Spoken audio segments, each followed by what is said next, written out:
يا أيها الذين آمنوا إذا نودي للصلاة من يوم الجمعة فاسعوا إلى ذكر الله. الحمد للہ نحمده ونستعینه ونستغفره ونؤمن به ونتوکل علیہ ونعوذ باللہ من شرور انفسنا ومن سیئات اعمالنا من يهده الله فلا مضل له ومن يضلل فلا هادي له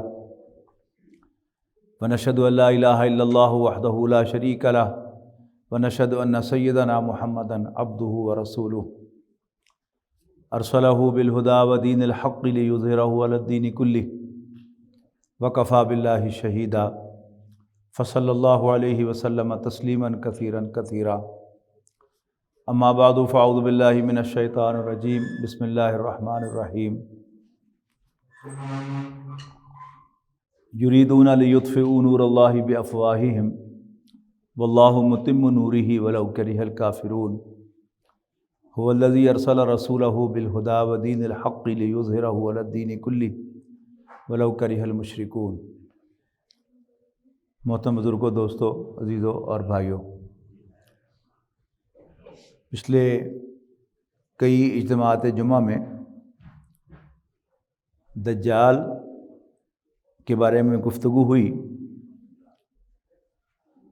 کہ نبی اکرم صلی اللہ علیہ وسلم نے اس کے بارے میں وارن کیا ہے اور یہ خبر دی ہے کہ ہر پیغمبر نے دجال سے پناہ مانگی ہے اللہ تعالیٰ سے۔ نبی اکرم صلی اللہ علیہ وسلم نے آخری دور کے بارے میں بہت سی خبریں ہمیں دی ہیں۔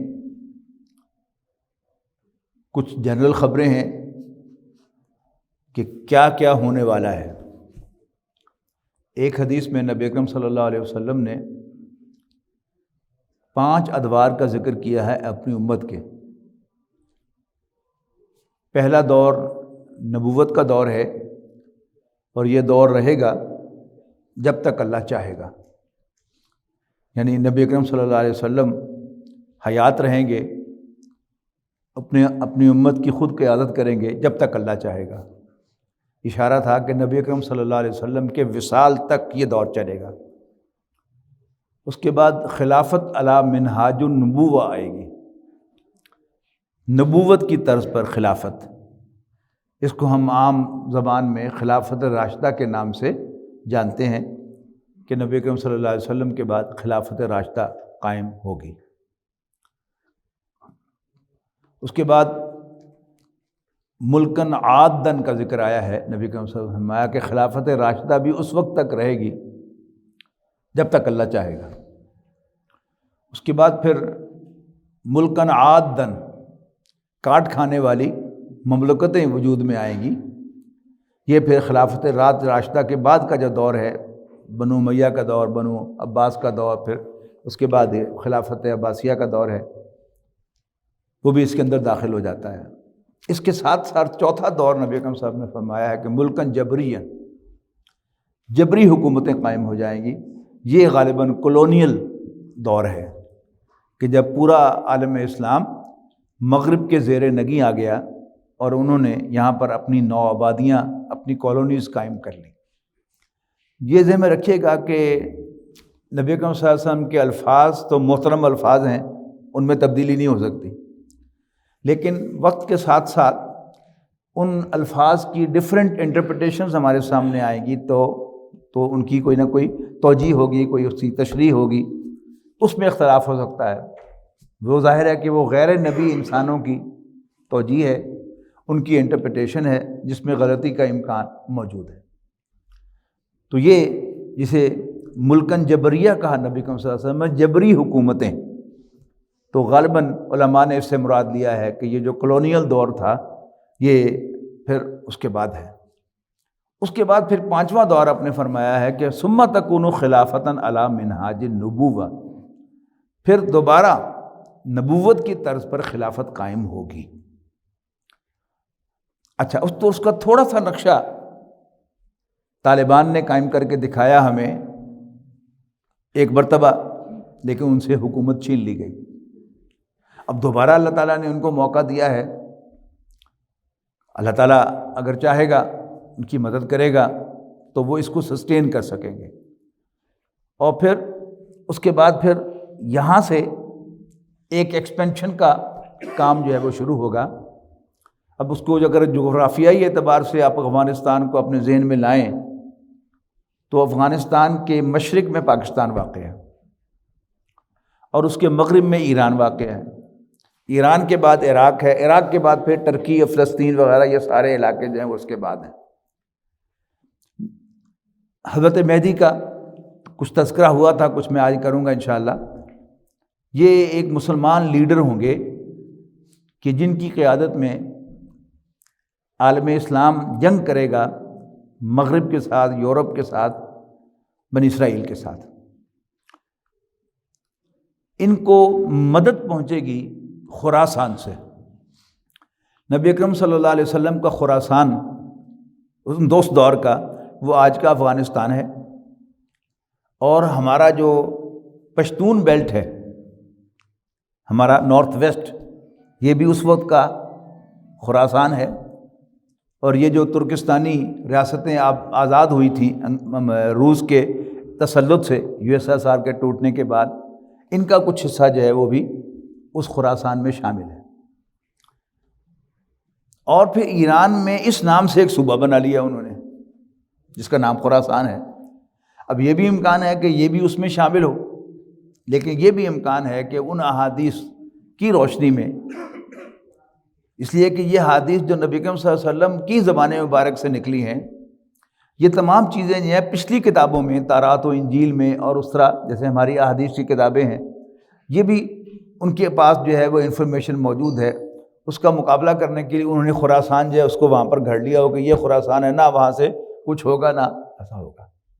اچھا، اب جغرافیائی اعتبار سے دیکھیں تو نبی اکرم صلی اللہ علیہ وسلم نے فرمایا کہ خراسان سے جھنڈے چلیں گے اور ان کو کوئی سرنگو نہیں کر سکے گا، یہاں تک کہ وہ جا کر ایلیا میں نسب ہو جائیں گے۔ ایلیا فلسطین کا، یروشلم کا پرانا نام ہے۔ اچھا، یروشلم کیا ہے؟ یہ اصل میں گڑھ ہے اس لڑائی کا، کہ حضرت مہدی ان کا بھی تعارف جو ہے وہ ضروری ہے کہ یہ ایک مسلمانوں کے لیڈر ہوں گے، حضرت حسن کی اولاد میں سے ہوں گے، یعنی حضور صلی اللہ علیہ وسلم کی نسل میں سے ہوں گے۔ یعنی حضور صلی اللہ علیہ وسلم کی نسل دو شاخوں میں چلی ہے، حضرت فاطمہ سے حضرت حسین سے، اور حضرت فاطمہ سے حضرت حسن سے۔ تو یہ حضرت حسن کی اولاد میں سے ہوں گے، ان کا نام محمد ہوگا، اور عربوں میں آج بھی آپ کو یہ نام عام و عام نظر آتا ہے۔ اور دوسرا ان کے والد کا نام عبداللہ ہوگا، یعنی نبی اکرم صلی اللہ علیہ وسلم کے ساتھ دو مشابہتیں ہوں گی ان کی، کہ ان کا اپنا نام محمد ہوگا، ان کے والد کا نام عبداللہ ہوگا۔ اچھا، اب اس کی روشنی میں جو ہر طرف سے کچھ نہ کچھ ہے، لیکن مسلمان جنرلی غافل بیٹھے ہوئے ہیں اس سے۔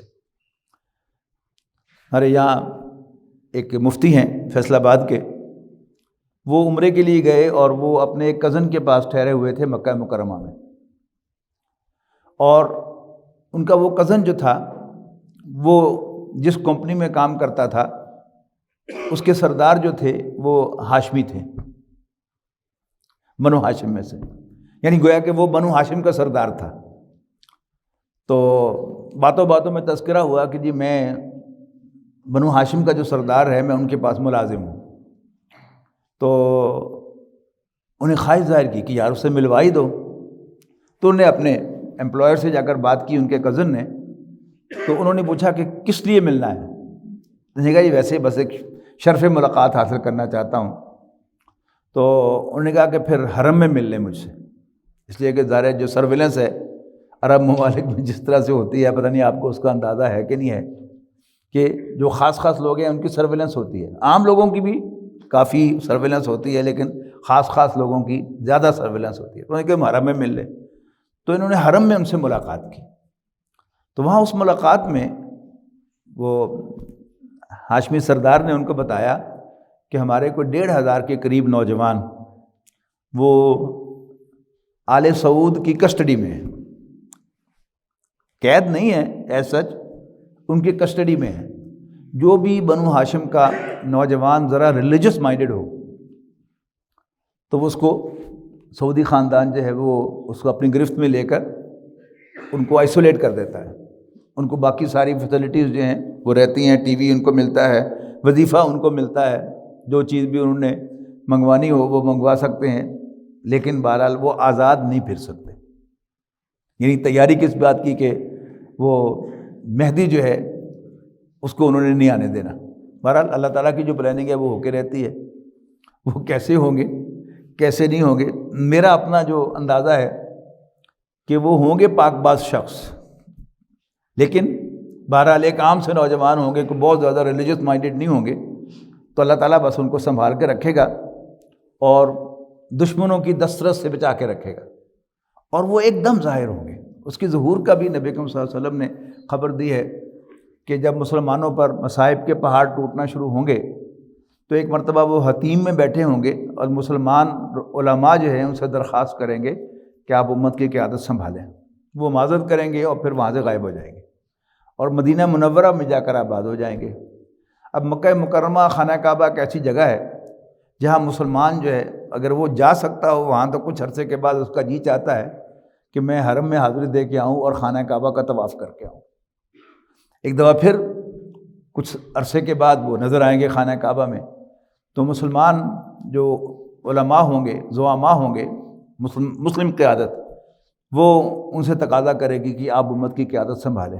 وہ معذرت کریں گے تو مسلمان جو لیڈرشپ ہوگی وہ ان سے کہے گی کہ دیکھیے امت پر جو حال ہے اس وقت، اللہ تعالیٰ نے آپ کے ذریعے سے اس کو بچانا ہے، تو اگر آپ قبول نہیں کریں گے قیادت تو پھر آپ کو حساب دینا ہوگا. پھر وہ ہاتھ بڑھائیں گے، ان کے ہاتھ پر بیعت ہوگی اور یہ مسلمانوں کے امام ہوں گے. یہ ان کا نام ہے امام، یہ کہلاتے ہیں امام مہدی. اچھا، اب ان کی قیادت میں ادھر سے مسیح الدجال نکل آئے گا جس کی تفصیل میں آپ کے سامنے آپ سے شیئر کر چکا ہوں، اور ادھر سے یہ مہدی جو ہیں یہ آ جائیں گے. اب دونوں گروہوں کے درمیان یعنی بنی اسرائیل اور ادھر مسلمان، اور بنی اسرائیل کی پشت پر پورا کا پورا یورپ ہوگا، اس لیے کہ وہ کرسچن ورلڈ جو ہے وہ سارا کا سارا وہ اس کی پشت پناہی کرے گا، اور ادھر سے مسلمان ہوں گے، اور پھر ان کے درمیان جنگوں کا ایک سلسلہ شروع ہوگا. پہلے کچھ کامیابیاں ملیں گی حضرت مہدی کو، اس کے بعد پھر ان کو سیٹ بیکس پہنچے گا، اور یہ یعنی ریٹریٹ کرتے کرتے پیچھے جاتے جاتے یہ جا کر شام میں جا کر یہ سیٹل ہوں گے.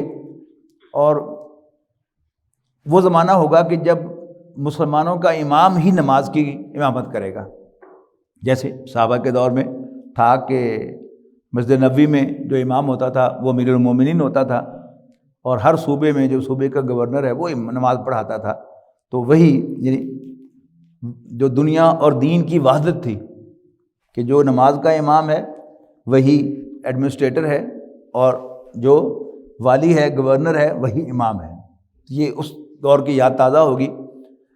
ایک دن فجر کی نماز پڑھانے کے لیے حضرت مہدی آئیں گے اور اقامت ہو چکی ہوگی، اقامت فجر کی نماز کی ہو چکی ہوگی، اور نماز شروع ہونے لگے گی کہ اس مسجد کے مشرقی مینار پر حضرت عیسیٰ علیہ السلام نزول فرمائیں گے. 2 فرشتوں کے کندھوں پر ہاتھ رکھے ہوئے، پیلے رنگ کے کپڑے انہوں نے پہنے ہوں گے، اتنی تفاصیلیں حدیث کے اندر، اور ان کے جسم سے پانی کے قطرے ٹپک رہے ہوں گے اور وہ اس پر نزول فرمائیں گے. سب کو پتہ چل جائے گا کہ وہ حضرت عیسیٰ علیہ السلام تشریف لے آئے، اس لیے کہ حضرت عیسیٰ علیہ السلام زندہ اٹھا لیے گئے تھے معجزانہ طور پر. ان کی پوری زندگی معجزہ ہے، اور وہ اتریں گے اور تمام جو لوگ ہوں گے وہ پہچان لیں گے کہ حضرت عیسیٰ علیہ السلام نازل ہو گئے ہیں. وہ آئیں گے تو حضرت مہدی ان سے کہیں گے صلی بنا یا عیسیٰ ابن مریم، اے عیسیٰ مریم کے بیٹے ہمیں نماز پڑھائیے. تو وہ کہیں گے امامکم منکم، تمہارا امام تمہیں میں سے ہوگا. اور یوں حضرت مہدی نماز پڑھائیں گے اور حضرت عیسیٰ علیہ السلام ان کی اقتداء میں نماز ادا کریں گے. حضرت عیسیٰ علیہ السلام جو آسمان پر اٹھائے گئے تو اس کی یہاں تک گفتگو ہو چکی غالباً کہ نہیں ہوئی؟ نہیں ہوئی. وہ بھی میں ڈسکس کروں تاکہ پوری پکچر آپ کے سامنے آ جائے۔ اللہ تعالیٰ نے 1,24,000 نبی بھیجے، ان میں سے 313 یہ پلس مائنس فگر ہو سکتی ہے وہ رسول تھے۔ ان میں سے بھی رسول جو متعین افراد یا قوموں کی طرف بھیجے گئے جن کا قرآن مجید میں تذکرہ رسولاً الی کے اشارے سے ہوتا ہے، یعنی فلاں کی طرف، فلاں قوم کی طرف رسول بنا کر بھیجے گئے۔ یہ قرآن مجید میں خاص طور پر اگر آپ نوٹ کریں تو 5 پیغمبروں کا تذکرہ ان کو قوموں کی طرف بھیجے جانے کا ہے۔ انا ارسلنا نوحا الی قومہ، ہم نے نوح کو بھیجا اس کی قوم کی طرف۔ وَإِلَىٰ عَادٍ أَخَاهُمْ هُودًا، اور ہم نے قوم عاد کی طرف ان کے بھائی ہود کو بھیجا۔ وَإِلَىٰ ثَمُودَ أَخَاهُمْ صَالِحًا، اور ہم نے قوم سمود کی طرف ان کے بھائی صالح کو بھیجا۔ اسی طرح حضرت لوط کو بھیجا ان کی قوم کی طرف، اور پھر حضرت شعیب کو بھیجا اہل مدین کی طرف۔ تو الہ کے ساتھ جو آتا ہے یہ رسول ہوتا ہے خاص۔ پھر حضرت موسیٰ علیہ السلام کو کہا گیا اذهب الی فرعون، فرعون کی طرف جاؤ، انہ طغی، وہ سرکشی پر اتر آیا ہے، وہ باغی ہو رہا ہے۔ تو حضرت موسیٰ علیہ السلام اس کے دربار میں پہنچے براہ راست۔ ان سب رسولوں کا معاملہ یہ ہے کہ اللہ تعالیٰ نے جس قوم یا جس شخص کی طرف بھیجا اس کو پورا موقع دیا کہ وہ جانچ پرکھ لے، دیکھ لے، دل کا یقین حاصل کر لے، سیٹسفائی ہو جائے، اور پھر مان لے میرے بھیجے ہوئے پیغمبر کو۔ تو جو قوم جو شخص پیغمبر کو مان لیتی ہے اس کو اللہ تعالیٰ سیکیورٹی دے دیتا ہے، اس کی حفاظت کرتا ہے۔ اور جو اللہ کے پیغمبروں کے اصرار کے کفر پر، انکار پر مصر رہتے ہیں تو پھر اللہ تعالیٰ ان کو اس زمین سے صاف کر دیتا ہے، نیست و نابود کر دیتا ہے۔ تو یہ ہے انبیاء کرام کی تاریخ۔ حضرت موسیٰ علیہ السلام کی 2 بعثتیں یاد رکھیے گا۔ اولاً حضرت موسیٰ علیہ السلام فرعون کی طرف اور آل فرعون کی طرف بھیجے گئے، اذهب الی فرعون۔ دوسری آپ کی بعثت بنی اسرائیل کی طرف تھی، یعنی جب تک بنی اسرائیل آزاد نہیں ہوئے تھے تو ان کا مقصد کیا تھا؟ فرعون سے بنی اسرائیل کو آزاد کرانا۔ فرعون نہیں مانا تو اللہ تعالیٰ نے معجزے کے ذریعے سے بنی اسرائیل کو آزاد کر دیا۔ وہ سب آپ کو معلوم ہے کہ حضرت موسیٰ علیہ السلام کو اللہ تعالیٰ نے حکم دیا کہ اپنی قوم کو لے کر نکلو، تو وہ نکل پڑے۔ اب نکلے تو وہ عین ساحل سمندر پر پہنچ کے سامنے سمندر آ گیا۔ ان دا مین ٹائم جو فرعون کو بھی پتہ چل گیا تھا اور وہ بھی اپنی فوج اور پورا آل فرعون کو لے کر بنی اسرائیل کو پکڑنے کے لیے اور ان کو روکنے کے لیے آ گئے تھے۔ آگے سمندر آ گیا، پیچھے فوج آ گئی۔ تو اس وقت ایک تو بڑی دلچسپ بات ہوئی کہ جو بڑے تھے بنی اسرائیل کے، انہوں نے حضرت موسیٰ علیہ السلام کو کوسنا شروع کر دیا، آزادی آزادی آزادی، لا پھر آزادی، تو ذلیلی کرایا سانو، تیرے جمن تے بھی ساڈے منڈے ذبح ہوئے تے جدوں تو جوان ہو گیا پھر بھی ساڈے منڈے ذبح ہوئے، آزادی آزادی، چنگے پہلے بیٹھے نہیں سوئے۔ یہ بالکل اسی طرح ہے۔ میں کئی دفعہ آپ سے عرض کر چکا ہوں کہ قرآن مجید ایک زندہ کلام ہے، زندہ کتاب ہے، اس میں کوئی کہانی پرانی نہیں ہے۔ یہ اب تو خیر پاکستان کو بنے 75 سال ہو گئے، وہ لوگ بہت کم تعداد میں رہ گئے جنہوں نے انگریز کا دور دیکھا تھا، ورنہ یعنی وہ جو لوگ تھے وہ انگریز کی تعریفیں کرتے رجتے ہی نہیں تھے۔ اوہ ہو انگریز کا دور کیا زمانہ ہوتا تھا، یہ تھا، ایسا تھا، ویسا تھا۔ یعنی یہ وہ لوگ ہیں کہ جن کو آزادی کی کوئی قدر نہیں ہے۔ علامہ اقبال کے کلام میں آپ دیکھیں گے کہ غلامی سے علامہ اقبال نے بڑی نفرت کا اظہار کیا ہے۔ ان کی ایک نظم ہے قبر کی فریاد، اب تو آپ کے پاس انٹرنیٹ موجود ہے، ذرا ٹائپ کریں گے نماز کے بعد آپ قبر کی فریاد، تو بڑی دلچسپ نظم آپ کو پڑھنے کو ملے گی کہ ایک مردہ قبر میں دفن کیا گیا اور قبر کو بے حد تکلیف ہوئی کہ یہ کون آ گیا میرے اندر، تو پتہ چلا کہ ایک غلام اس میں آ گیا جو غلامی پر قناعت کیے ہوئے تھا، غلامی سے آزادی بھی حاصل نہیں کرنا چاہتا تھا۔ اب یہ ساری جو آپ ذہن میں رکھیے گا، یہ تمہید علامہ اقبال کس کی باندھ رہے ہیں؟ ہمارے بڑوں کو تیار کر رہے ہیں آزادی کے لیے۔ یہ ویژن ہے ان کا، ان کی عظمت ہے، ان کا ویژن ہے کہ وہ دیکھ رہے تھے کہ یہ آزادی جو ہے وہ ملنی ہے اور مسلمانوں نے حاصل کرنی ہے، ہندوؤں سے بھی اور انگریز سے بھی۔ بہرحال وہ قبر کی فریاد ہے۔ تو حضرت موسیٰ علیہ السلام کو بنی اسرائیل کے بڑوں نے کوسنا شروع کر دیا کہ مرواتا ہی نہ سامنے لے آ کے، آزادی آزادی۔ بہرحال اللہ تعالیٰ نے بنی اسرائیل کو آزادی دے دی۔ حضرت موسیٰ علیہ السلام نے اللہ تعالیٰ کے حکم سے عصا مارا سمندر میں، اور سمندر دو حصوں میں پھٹ کر تقسیم ہو گیا، ادھر بھی پانی کی ایک دیوار بن گئی، ادھر بھی پانی کی ایک دیوار بن گئی، اور درمیان میں خشک راستہ جس میں سے بنی اسرائیل گزر کر نکل گئے، اور پیچھے پیچھے فرعون اور آل فرعون اور اس کی فوج آ گئی، تو وہ سارے کے سارے ایک سیکنڈ کے اندر غرق ہو گئے۔ فرعون کو غوطہ آیا تو کہنے لگا کہ میں موسیٰ اور ہارون کے رب پر ایمان لاتا ہوں، لیکن اٹ واز ٹو لیٹ۔ اللہ تعالیٰ نے کہا کہ نو آل آن، اس سے پہلے تو تم انکار کرتے رہے ہو، لہٰذا اس وقت تمہاری توبہ، تمہارا ایمان قبول نہیں ہے۔ یہی قاعدہ ہے۔ اس کے بعد حضرت عیسیٰ علیہ السلام کے تذکرے میں قرآن مجید بار بار ایک لفظ استعمال کرتا ہے، رسولاً الی بنی اسرائیل۔ سورۃ نساء کے آخر میں جو چھٹے پارے میں حصہ آتا ہے سورہ نساء کا، اس میں بنی اسرائیل کے جرائم زیر بحث آئے ہیں کہ اللہ تعالیٰ نے کیوں ان کو یعنی راندہ درگاہ کیا اور دفع کیا، ان کو ڈسون کیا۔ اس کی وجوہات یہ بیان کی گئی ہیں سورہ نساء کے آخر میں، اور کہا گیا کہ وہ کیوں اللہ تعالیٰ کی سزا کے مستحق ٹھہرے۔ فَبِمَا نَقْضِهِمْ مِيثَاقَهُمْ وَكُفْرِهِمْ بِآيَاتِ اللَّهِ، اور اللہ تعالیٰ کی آیات کا انکار کرنا، وَقَتْلِهِمُ الْأَنْبِيَاءَ، اور انبیاء کو قتل کرنا، بغیر حق، بلا وجہ، بغیر حق کے، وَقَوْلِهِمْ قُلُوبُنَا غُلْفٌ، اور ان کے اس قول کی وجہ سے کہ ہمارے دل غلافوں میں بند ہیں، جن کو نبیوں کا ہم نے ماننا تھا وہ مان چکے ہم، اب اللہ نے ہمارے دل بند کر دیے، اب ہم کسی اور نبی کو نہیں مان سکتے۔ اللہ تعالیٰ اس کا جواب دے رہا ہے، بل طبع اللہ علیہا، انہوں نے خود دل غلافوں میں بند نہیں کیے، اللہ تعالیٰ نے ان کی نافرمانی اور بغاوت کی وجہ سے ان کے دلوں کو سیل کر دیا ہے۔ فلا یؤمنون الا قلیلا، اور اب یہ کم ہی ایمان لائیں گے۔ وبکفرہم وقولہم علی مریم بہتانا عظیما، اور ان کے کفر کی وجہ سے اور ان کے اس قول کی وجہ سے، علی مریم بہتانا عظیما، کہ انہوں نے حضرت مریم سلام علیہا پر بہتان باندھا کہ معاذ اللہ انہوں نے ایک ناجائز بچہ پیدا کیا۔ یہ بھی ان کا ایک بہت بڑا جرم ہے۔ اور اگلا جرم کیا ہے؟ وَقَوْلِهِمْ إِنَّا قَتَلْنَا الْمَسِيحَ عِيسَى ابْنَ مَرْيَمَ رسول اللہ، اور ان کا یہ کہنا کہ ہم نے مسیح عیسیٰ ابن مریم کو قتل کیا، جو رسول اللہ، اللہ کے رسول تھے۔ یہاں رسول اللہ جو ہے یہ عربی عبارت میں فٹ نہیں بیٹھتا نارملی، خاص یعنی زبر کے ساتھ رسول اللہ، جن کو اللہ تعالیٰ نے اپنا رسول بنا کر بھیجا تھا، ان کو قتل کیا۔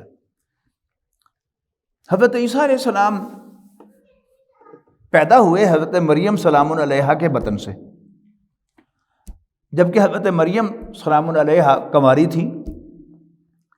ان کی والدہ نے، جب یہ ابھی پیدا نہیں ہوئی تھی، ان کی والدہ حضرت مریم کے ساتھ حاملہ تھیں، نیک خاتون تھی، تو انہوں نے نظر کر لی تھی کہ میرے پیٹ میں جو بچہ ہے میں اس کو اے اللہ تیری نظر کروں گی اور اس کو دنیا کے جھمیلوں سے آزاد رکھوں گی۔ یہ روایت تھی اس وقت کہ بچہ پیدا ہوتے ہی اس کو منت مان لی جاتی تھی کہ یہ دنیا کے جھمیلوں سے آزاد ہوگا اور مسجد کا، ہیکل کہتے تھے اس کو، ہیکل کا ہو جائے گا اور وہاں یہ خدمت کرے گا۔ میرے استاد مولانا طاہر الرحمن بنوی صاحب، جن سے ہم نے قرآن اکیڈمی لاہور میں دینی علوم پڑھے تھے، ان کے والد بھی بہت بڑے عالم تھے، تو وہ کہا کرتے تھے کہ میرے والد صاحب نے مجھے کہا تھا کہ میں نے تیری کمائی نہیں کھانی، یعنی باقی بھائیوں کو انہوں نے دنیاوی تعلیم دلائی، مولانا طاہر الرحمن صاحب کو ان کے والد صاحب نے دینی تعلیم دلائی اور کہا کہ تم دین کے لیے وقف ہو، میں نے تمہاری کمائی نہیں کھانی۔ تو ایسے ہی حضرت مریم کی والدہ نے بھی منت مان لی کہ میرے پیٹ میں جو بچہ ہے اللہ میں تیری نظر کرتی ہوں اور اس کو دنیا کے جھمیلوں سے آزاد رکھوں گی۔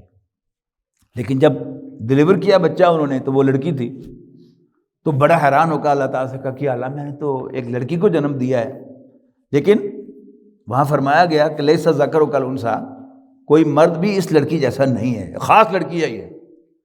اور حضرت مریم کی والدہ نے اپنی منت نہیں توڑی، بلکہ وہ بچی بھی لا کر ہیکل کے مسجد میں چھوڑ دی کہ یہ میری منت ہے، یہ مسجد کے لیے وقف ہے۔ تو مسجد میں جو ربائی اس وقت تھے، جو علماء مسجد کو چلا رہے تھے، انہی میں حضرت زکریا علیہ السلام کے جو اللہ کے نبی تھے وہ بھی تھے، سب سے بڑے وہاں پر پریسٹ وہی تھے، عیسائیوں کی زبان میں کہہ رہا ہوں، ہم تو کہیں گے کہ سب سے بڑے عالم اور مسجد کے متولی جو تھے وہ وہی تھے۔ تو ہر جو پادری تھا وہاں پر یا جو بھی رہبائی تھا، اس نے حضرت مریم کے اندر کچھ نشانیاں دیکھیں غیر معمولی، لہذا ہر پادری نے، ہر عالم نے یہ خواہش ظاہر کی کہ اس کا ٹیوٹر میں بنوں گا۔ قرعہ ڈالا گیا ان کے درمیان، اور پھر قرعہ حضرت زکریا کے نام نکلا، اور حضرت زکریا سلام علیہ حضرت مریم کے سپروائزر بنے اس مسجد میں۔ اب چونکہ باقی سب اس میں مرد تھے، صرف ایک لڑکی تھی وہاں پر دین کا علم حاصل کرنے والی، لہذا ان کو ایک سیپریٹ چیمبر دیا گیا جس میں وہ بیٹھے ہوئے واعظ تو سن سکتی تھی لیکن مردوں کے ساتھ وہ مکس نہیں ہو سکتی تھی۔ حضرت زکریا علیہ السلام ہر روز جا کر ان کی خیر خیریت دریافت کرتے، چابی ان کے پاس تھی، کھولتے دل و تالا اور حضرت مریم کی خیر خیریت دریافت کرتے اور آ جاتے، جبکہ واعظ وہ سن سکتی تھی، آواز جاتی تھی وہاں پر واعظ کی۔ لیکن حضرت زکریا بڑا حیران ہوتے تھے کہ یوں ہی جب بھی وہ جاتے حضرت مریم کے اس بند چیمبر میں تو وہاں پر تازہ پھل پڑے ہوئے ملتے ان کو۔ تو ایک دن وہ رہ نہ سکے، انہیں پوچھ لیا کہ یا مریم انا لک ھذا، مریم یہ سب کچھ تمہارے پاس کہاں سے آ جاتا ہے؟ تو حضرت مریم نے بڑی شوخی سے کہا ہوا من عند اللہ، یہ اللہ کے پاس سے آتا ہے، آپ کو پتہ نہیں، پڑھاتے رہتے ہیں ہمیں آپ۔ بہرحال حضرت زکریا کو خیال آیا کہ اگر اللہ تعالیٰ اس بچی کو بند کمرے میں تازہ پھل پہنچا سکتا ہے تو مجھے ایک بانجھ بیوی سے بیٹا نہیں دے سکتا؟ تو دعا کر دی اللہ تعالیٰ سے کہ یا اللہ مجھے بھی ایک نیک بیٹا عطا کر جو میرا اور آل یعقوب کا، بنی اسرائیل کا وارث بنے۔ اللہ تعالیٰ نے دعا قبول کر لی۔ اب فرشتہ آیا ان کے پاس، انہیں کہا کہ آپ کو اللہ تعالیٰ ایک بیٹے کی خوشخبری دیتا ہے۔ تو حیران ہو کر کہا کہ میں تو بوڑھا ہو گیا ہوں اور میری بیوی جو ہے وہ بھی پہلے سے بانجھ ہے، تو کیسے پیدا ہوگا؟ تو اللہ تعالیٰ نے کہا اللہ تعالیٰ جو چاہتا ہے کرتا ہے، ایسا ہی ہوگا۔ بہرحال حضرت یحییٰ کی پیدائش ہو گئی، اور قرآن مجید نے بڑا ٹریبیوٹ پیش کیا ہے، پڑھنے کے لائق ہے، سورہ مریم میں بھی اور سورۃ آل عمران میں بھی، کہ حضرت یحییٰ علیہ السلام کی تعریف قرآن مجید میں کی گئی ہے، انتہائی پاک باز شخص، والدین کے ساتھ حسن سلوک کرنے والا، یہ وہ سب بیان ہوا وہاں۔ اس کے بعد حضرت مریم نے حضرت زکریا سے تو کہا تھا نا ہوا من عند اللہ، یہ اللہ کے پاس سے آتا ہے۔ تو بڑوں کے بڑے امتحان ہوتے ہیں۔ ایک دن حضرت مریم جو ہیں وہ ذرا باہر کو نکلی ہیں حاجت کے لیے، تو ایک دم حضرت جبرائیل علیہ السلام انسانی شکل میں ان کے سامنے آ گئے۔ تو دیکھتے ہی انہوں نے کہا میں تمہیں اللہ کی واسطہ دیتی ہوں، میرے قریب نہ آنا۔ انہوں نے کہا کہ میں اللہ کی طرف سے بھیجا ہوا ایک فرشتہ ہوں اور تمہیں خوشخبری دینے آیا ہوں ایک بیٹے کی۔ اب حضرت مریم کے پاؤں کے تلے سے زمین نکل گئی کہ انا یکون لی ولد، میرے ہاں بیٹا کیسے پیدا ہو سکتا ہے، ولم یمسسنی بشر، جبکہ کبھی کسی مرد نے مجھے ہاتھ تک نہیں لگایا، کیا کہہ رہے ہو تم؟ حضرت جبرائیل نے کہا کہ بی بی اب فیصلہ ہو چکا ہے، ایسا ہی ہوگا، اور اللہ تعالیٰ جس کام کا فیصلہ کر لیتا ہے وہ ہو کر رہتا ہے۔ بہرحال اللہ کا فیصلہ پہنچ گیا، اب کوئی حمل ضائع کرنے کی انہوں نے کوشش نہیں کی، ڈلیوری ہو گئی۔ وہ بھی کیسے ہوئی؟ قرآن مجید نے، بڑوں کی بڑی ہی شان ہوتی ہے، اللہ تعالیٰ آزمائشیں بھی کڑی کرتا ہے اور ان کو عزت بھی بخشتا ہے۔ یعنی قرآن مجید میں صرف ایک ہی بچے کی پیدائش کا ان ڈیٹیل تذکرہ ہے اور وہ حضرت عیسیٰ علیہ السلام ہے، اور ایک ہی ماں کی ڈلیوری کا ڈیٹیل تذکرہ ہے حضرت مریم سلام علیہ۔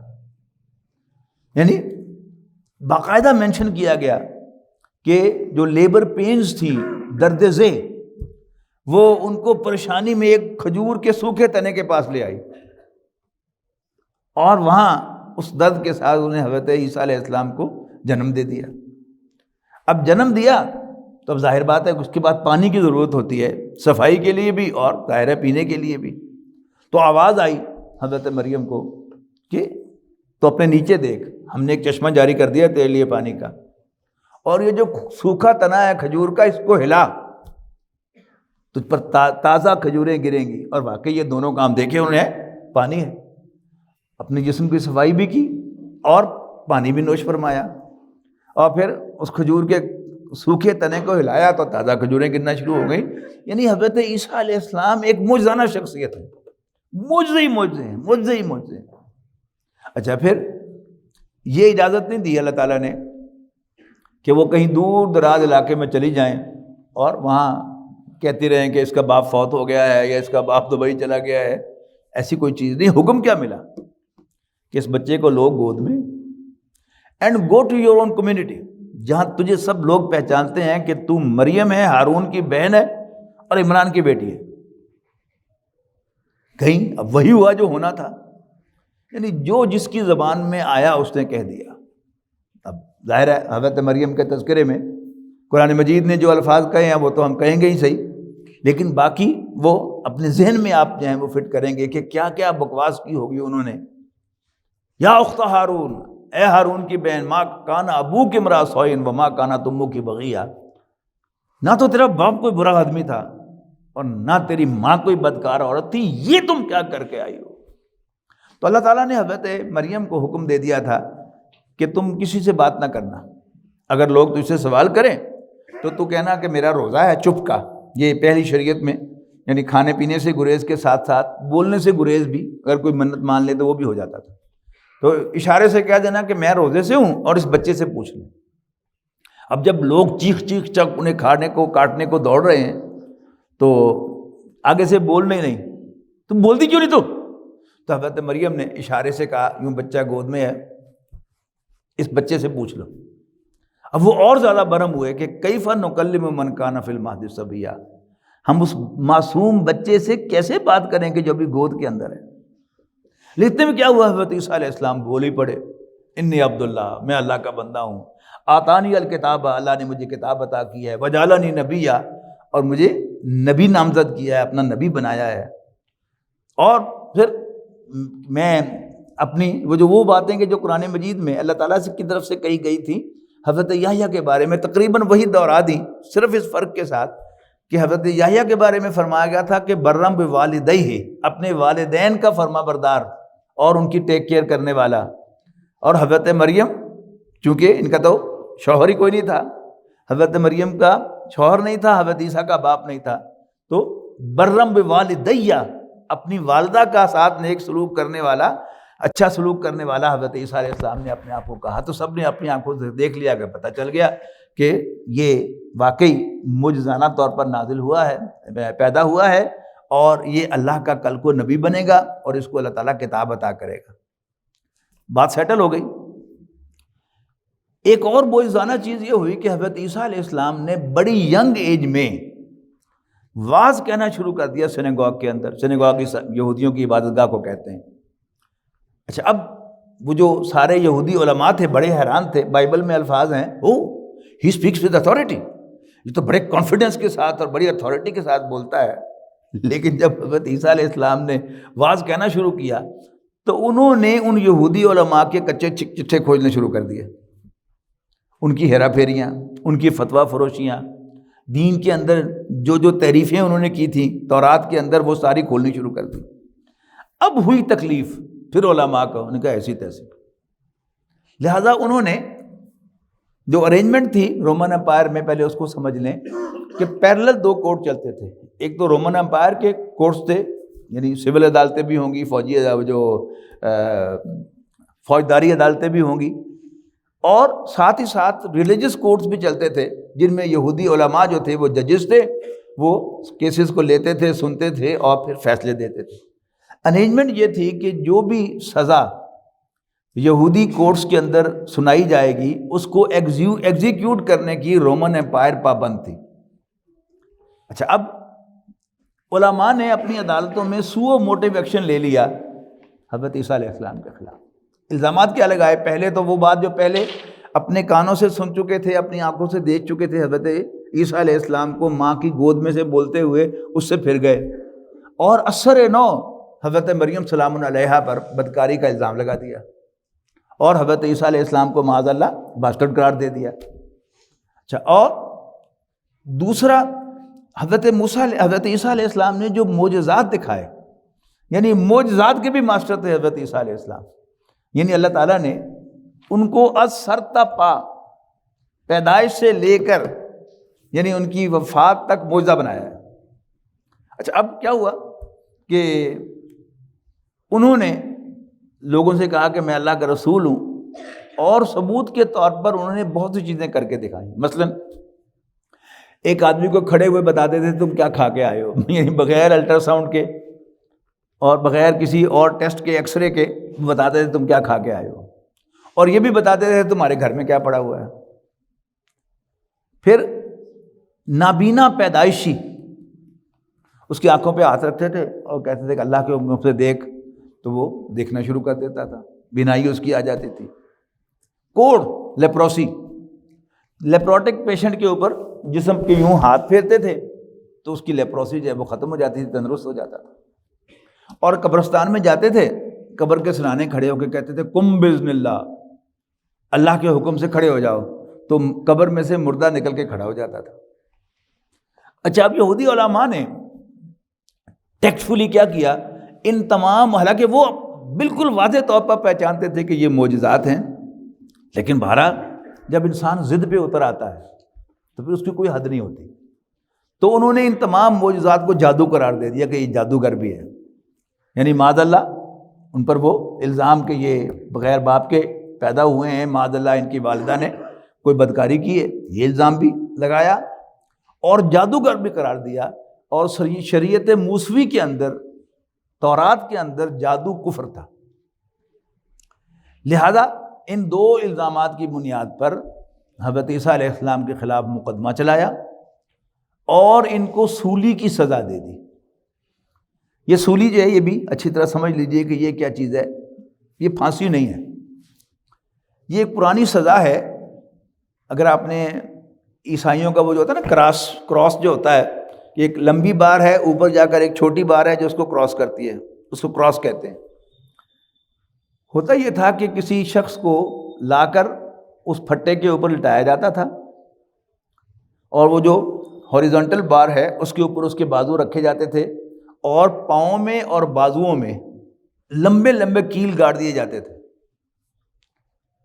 یہ آپ یعنی کروسیفیکیشن جو ہے وہ آپ دیکھیں نا، اس میں جا کے نیٹ پہ جا کے دیکھیں، گوگل پہ جا کے، تو جس طرح کے کیل جو ہیں یہ گھوڑوں کے کھروں کے اندر لگائے جاتے ہیں نا، اس سے بھی بڑے بڑے کیل ہیں، اتنے اتنے لمبے، کہ جو انسانوں کے اندر، زندہ انسانوں کے اندر گاڑے جاتے ہیں، اور پھر وہ جو لمبی بار ہے اس کو زمین میں گاڑ دیا جاتا ہے، اور خون رس رس کر آہستہ آہستہ وہ اور اس کو زمین میں گاڑ دیا جاتا ہے، تو وہ پھر عبرت کا نشان بنا کر اس کو سامنے رکھا جاتا ہے کہ یہ اس نے جرم کیا تھا، اور یہ دیکھو اس کو کروسیفائی کیا جا رہا ہے۔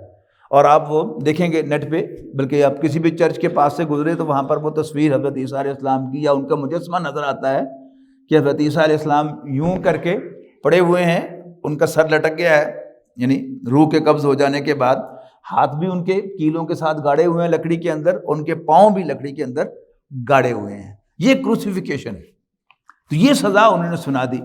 اب اس قاعدے کے مطابق رومن امپائر نے اس سزا کو ایگزیکیوٹ کرنا تھا۔ جیسے اچھا ہوا کیا کہ اب رومی سپاہی جو تھے وہ فلسطین میں گئے جہاں ان کی رہائش تھی، یہاں بھی آتا نا، وہ پولیس آتی ہے، سمن ہاتھ میں پکڑے ہوئے ہوتے ہیں، یا کسی کی نشاندہی ہوتی ہے، کسی مجرم کو پکڑنے کے لیے آ رہے ہیں، تو وہ آئے تو انہوں نے کہا کہ جی ہاں بندہ تو یہیں کا ہے لیکن پتہ نہیں ہے کہاں۔ حضرت عیسیٰ علیہ السلام کو بھی پتہ چل گیا تھا اس چیز کا، تو وہ حضرت عیسیٰ علیہ السلام پر اپنے حواریوں کے ساتھ دعوت دیتے پھر رہے تھے، کبھی اس بستی میں، کبھی اس بستی میں، کبھی جہاں کچھ لوگ ہیں، مچھیروں کی بھی آتی ہے کہ مچھیرے کچھ مچھلیاں پکڑ رہے تھے، انہوں نے جال جو ہے وہ ڈالے ہوئے تھے، کنڈیاں ڈالی ہوئی تھی دریا کے اندر، تو حضرت عیسیٰ علیہ السلام نے ان سے جا کر کہا کہ تم مچھلیوں کا شکار کر رہے ہو، آؤ میرے ساتھ، میں تمہیں انسانوں کا شکار کرنا سکھاؤں۔ یہ دعوت اب تبلیغ کیا ہے؟ فشنگ ہی ہے نا، کہ آپ پوری سوسائٹی میں جا کر اپنی دعوت پیش کرتے ہیں اور جو لوگ آپ کی بات سمجھ جاتے ہیں، مان لیتے ہیں، وہ آپ کے ساتھ چل پڑتے ہیں، آپ کے ساتھ نکل آتے ہیں۔ تبلیغی جماعت یہ کیا کرتی ہے؟ اسی طرح کرتی ہے۔ یہ کل سے اجتماع شروع ہو رہا ہے یہاں تنظیم اسلامی کا سالانہ اجتماع، تو ہم کیسے، یعنی ڈاکٹر سارا احمد صاحب کے دروس سن کر ہم کنونس ہوئے اور ہم نے انہیں جوائن کر لیا۔ تو یوں یہ فشنگ ہے۔ تو مشیروں کے پاس گئے تو ان سے کہا کہ تم مچھلیوں کا شکار کر رہے ہو، میں تمہیں انسانوں کا شکار کرنا سکھاؤں۔ اب اس وقت جب یہ واقعہ پیش آیا ہے تو حضرت عیسیٰ علیہ السلام اپنے حواریوں کے ساتھ ایک باغ کے اندر پناہ لیے ہوئے تھے، اور وہاں انہوں نے اپنے ایک حواری کو بھیجا کھانا لانے کے لیے باہر سے۔ اچھا، اب وہ سپاہی جو پوچھتے پھر رہے تھے کہ اس نام کا بندہ جانتے ہو؟ انہوں نے کہا ہاں ہے۔ کسی نے کہا کہ یہ بڑا اس کا قریبی ساتھی ہے، اس سے پوچھو، اسے پتا ہوگا۔ اب جیسے پولیس کا ایکشن ہوتا ہے تو انہوں نے اس شخص کو گرفتار کر لیا، یعنی عیسائی ورژن کے مطابق اس کا نام جوڈیاس ہے، اور اسے کہا کہ بتاؤ، نے کہا نہیں مجھے نہیں پتا۔ پھر اس کو برائب کرنا شروع کیا، کوئی چاہ پانی جڑا لینا ہی لے لیں تو، اس نے کہا نہیں، بڑھائی شروع کی، 1 silver coin, 2 silver coin, 3 silver coin, یہاں تک کہ عیسائیوں کے ورژن کے مطابق وہ 30 سلور کوائن پر، چاندی کے سکوں پر راضی ہو گیا۔ انہوں نے کہا ٹھیک ہے، میں بتا دیتا ہوں کہ وہ فلانے باغ میں ہے۔ اب چونکہ اس نے پیسے لے لیے اور کانا ہو گیا تو انہوں نے کہا کہ ایسے نہیں، اب جا کر عیسیٰ کو پکڑوانا بھی ہوگا۔ انہوں نے کہا یہ میں نہیں کر سکتا۔ انہوں نے کہا پھر بہرحال تمہیں ہماری ہیلپ کرنی ہے۔ اس نے کہا کہ یہ ہے کہ میں واپس ادھر ہی جا رہا ہوں کھانا لے کر، تو تم میرے پیچھے پیچھے آ جاؤ، لیکن کچھ فاصلے پر، میں تمہیں ساتھ لے کر باغ میں داخل نہیں ہوں گا تاکہ یہ پتہ نہ چلے کہ میں لے کے آیا ہوں تمہیں۔ تو جس باغ میں میں داخل ہو جاؤں میرے پیچھے بھی چلتے رہو، مڑتے مڑاتے، اور جس باغ میں میں داخل ہو جاؤں تم بھی داخل ہو جانا۔ انہوں نے کہا نہیں ایسے بھی نہیں، بتانا بھی ہوگا کہ یہ عیسیٰ ہے۔ انہوں نے کہا یہ میں نہیں کر سکتا۔ انہوں نے کہا پھر کوئی نشانی بتا دو۔ تو عیسائیوں کے ورژن کے مطابق اس نے کہا کہ جس شخص کو سارے آقا کہہ کر بلا رہے ہوں گے، لارڈ، وہ عیسیٰ ہوگا۔ اچھا، اب جب ہمارے ہاں جیسے ہوتے ہیں نا پیر صاحبان، وہ تخلیے میں گئے ہوئے ہوتے ہیں تو مریدین ان کے منتظر ہوتے ہیں کہ پیر صاحب باہر تشریف لائیں گے تو سب سے پہلے میں جا کے ان سے ہاتھ ملاؤں گا، ان کا ہاتھ چوموں گا۔ تو حضرت عیسیٰ علیہ السلام باغ کے کونے میں عبادت کر رہے تھے، اور یہاں وہ حواری تھے سارے بیٹھے ہوئے حضرت عیسیٰ علیہ السلام کے منتظر۔ تو اس دروازے سے یوڈیاس داخل ہوا پہلے، اور اللہ تعالیٰ نے 2 کام کیے۔ ایک تو حضرت عیسیٰ علیہ السلام کو زندہ اٹھا لیا، اس کمرے کی چھت پھٹی اور حضرت عیسیٰ علیہ السلام زندہ آسمان پر اٹھا لیے گئے، اور حضرت عیسیٰ علیہ السلام کی جو شکل تھی وہ دے دی گئی اس حواری کو جس نے مخبری کی۔ اچھا، اب جب حضرت عیسیٰ علیہ السلام تو گئے آسمان پر، وہ ادھر سے اس دروازے میں سے داخل ہوا اور وہ چل کر یوں آ رہا ہے ان کے سامنے۔ جب قریب پہنچے تو حواری آگے بڑھے ہاتھ ملانے کے لیے اور ہاتھ چومنے کے لیے، آقا! تو پیچھے پیچھے سپاہی بھی داخل ہو چکے تھے، انہیں اسی آقا کو جپھا مارا اور اسی کو پھر سولی چڑھایا گیا۔ وہ جو سولی چڑھا وہ جوڈیاس تھا، حواری تھا جس نے مخبری کی تھی، لیکن حضرت عیسیٰ علیہ السلام زندہ اٹھا لیے گئے۔ اچھا، اب ہمارے ورشن اور عیسائیوں کی ورشن میں ایک بات مشترک ہے اور ایک مختلف ہے۔ ہمارے نزدیک عیسیٰ علیہ السلام کروسیفائی ہوئے ہی نہیں، یہ سولی دینے کو انگریزی میں کہتے ہیں کروسیفائی ہونا کرنا۔ حضرت عیسیٰ علیہ السلام کروسیفائی نہیں ہوئے۔ وہ قرآن مجید کے الفاظ کیا ہیں؟ یہی جو میں آپ کو آیات سنا رہا تھا کہ فرمایا وَقَوْلِهِمْ إِنَّا قَتَلْنَا الْمَسِيحَ عِيسَى ابْنَ مَرْيَمَ رسول اللہ، اور ان کا جرم یہ ہے کہ وہ کہتے ہیں کہ ہم نے مسیح عیسیٰ ابن مریم جو اللہ کے رسول تھے ان کو قتل کیا۔ وما قتلوہ وما صلبوہ، نہ تو انہوں نے عیسیٰ کو قتل کیا نہ سولی چڑھایا، ولیکن شبہ لہم، بلکہ ان کے لیے ایک کنفیوژن پیدا کیا گیا۔ اب وہ کنفیوژن جیسے یہ تھا، ہمارے نزدیک عیسیٰ علیہ السلام زندہ اٹھا لیے گئے اور قیامت کے قریب وہ جو میں نے آپ کو شروع میں بتایا ہے کہ وہ دمشق کی جامع مسجد کے مشرقی مینار پر اتریں گے۔ عیسائیوں کے نزدیک وہ سولی چڑھ گئے، قبر میں دفن ہوئے، تیسرے روز ان کی قبر پھٹی، اس قبر میں سے باہر آ گئے، 1-2 آدمیوں کو ملے اور پھر وہ زندہ اٹھا لیے گئے۔ اچھا، اس بات پر ہم بھی متفق ہیں اور عیسائی بھی متفق ہیں کہ حضرت عیسیٰ علیہ السلام دوبارہ تشریف لائیں گے۔ اچھا، اب حضرت عیسیٰ علیہ السلام کے دو نام مستقل قرآن مجید میں چلتے ہیں، مسیح بھی عیسیٰ بھی۔ مسیح جو ہے یہ انگریزی میں مسایہ ہے، جس کے معنی ہے نجات دہندہ، اور دوسرا نام عیسیٰ ہے جس کو انگریزی میں جیزس کہتے ہیں، JESUS اسپیلنگ ہے لیکن جو پروننسیشن ہے وہ جیزس ہے۔ تو وہ دو نام ہیں جو پیرلل چل رہے ہیں۔ اچھا، مسیح کی دوبارہ تشریف آوری کے یہودی بھی قائل ہیں، یعنی لیٹ 70s اور 80s کے شروع میں بہت زیادہ ہوا چلی تھی کہ مسیح کی آمد کا وقت ہو گیا ہے، تو امریکہ میں کاروں پر سٹکرز تھے، مسلمانوں کی کاروں پر بھی سٹکر تھے، عیسیٰ از کمنگ، عیسائیوں کی کاروں پر بھی سٹکرز تھے، جیزس از کمنگ، اور یہودیوں کی کاروں پر بھی سٹکرز تھے، مسیح از کمنگ۔ اب وہ تعارف لنک آپ کو بتا چکا ہوں کہ حضرت عیسیٰ علیہ السلام کی تشریف آوری سے پہلے یہودیوں کا ایک لیڈر جو ہے وہ اصفہان میں پیدا ہوگا۔ اب ذہن میں لائیے گا وہ جو میں نے ابتدا میں کہا تھا نا، جو جغرافیہ آپ کو میں نے یاد کرایا تھا کہ افغانستان، اس کے ویسٹ میں ایران، اس کے آگے عراق، اس کے بعد پھر ٹرکی، اور پھر اس کے بعد فلسطین ہے۔ تو اب وہ اسی جگہ سے، ایران میں ایک پوری کانسٹیچوئنسی ہے بنی اسرائیل کی، اور وہاں ایک MNA ہوتا ہے ان کا ہر سال ان کی پارلیمنٹ کے اندر، تو وہیں سے وہ مسیح الدجال اٹھے گا جو دعویٰ کرے گا کہ میں مسیح ہوں، میں نجات دہندہ ہوں، اور وہ لیڈر بن کر جو ہے وہ ابھرے گا، اور سارے بنی اسرائیل جو ہے وہ اس کے پیچھے ہوں گے، یہودی بھی ڈائریکٹلی اور عیسائی بھی اس کو اون کریں گے، صرف مسلمان اس کو ڈس اون کریں گے، وہ المسیح الدجال کہیں گے اسے، اور باقی جو ہیں اس کو مسیح سمجھیں گے۔ اسی پر اکتفا کرتے ہیں، وقت زیادہ ہو گیا ہے، آپ وقت پر تشریف لایا کریں۔ تو یہ بڑی اہم معلومات ہیں کہ جو میں آپ کے ساتھ شیئر کر رہا ہوں، تو انشاءاللہ پھر زندگی رہی تو آئندہ جمعہ اسے شیئر کریں گے۔ آخر دعوانا ان الحمدللہ رب العالمین۔ وَيَشْفِ صُدُورَ قَوْمٍ مُّؤْمِنِينَ وَشِفَاءٌ لِّمَا فِي الصُّدُورِ وَإِذَا مَرِضْتُ فَهُوَ يَشْفِينِ